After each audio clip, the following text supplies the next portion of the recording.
We're going to take a quick look at this Calgym Bicep Preacher Curl Machine, which I used out at a gym called One Strength, which is in Bathurst in New South Wales. Awesome facility, got a ton of old school machines. Highly recommend checking it out if you're ever out that way. And for the most part, I enjoyed this machine. It's an interesting old school piece.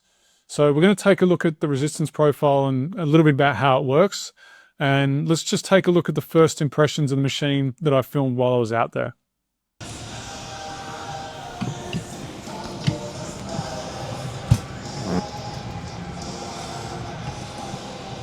Very hard down here, and it does drop off a little bit, which is quite cool.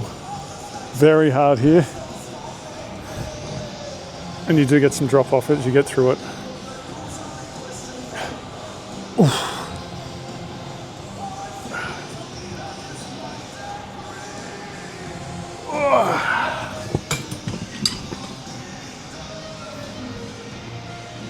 It's Calgym bicep curl.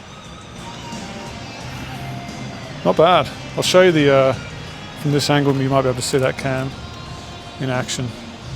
We'll keep going.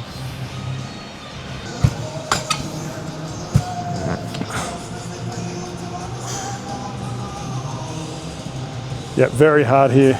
And then as you go through, you do get a little bit of drop off. You probably can't see the cam from that angle, but you can see here is a long distance from that axis and it's getting closer as you go through, which is cool. Whew.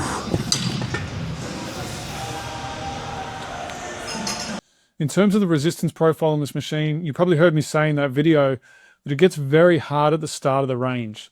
Now that's not really what we want on a bicep curl machine. We would like it to be a little bit easier there and probably peak in resistance as we get towards that middle part of the range where we're strongest.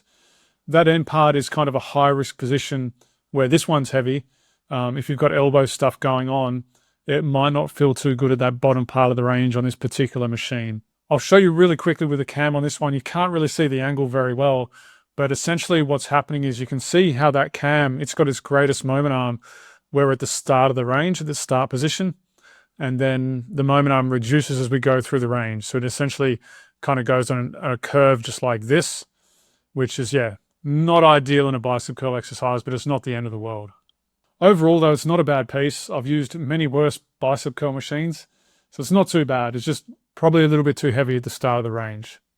If you're interested in checking out another old school bicep curl machine, I did a video on a Techno Gym one not so long ago, and I actually show the cam on that one, and I can show you kind of more about how that one works. And that one's got a little bit of a nicer profile than this machine here. So I'll put the link just up on the screen there, and if you want to, you can check that one out, because I'd be keen to hear your thoughts on that one. And if you use this one also, let me know your thoughts below, and I'll get back to you really soon on any questions you have.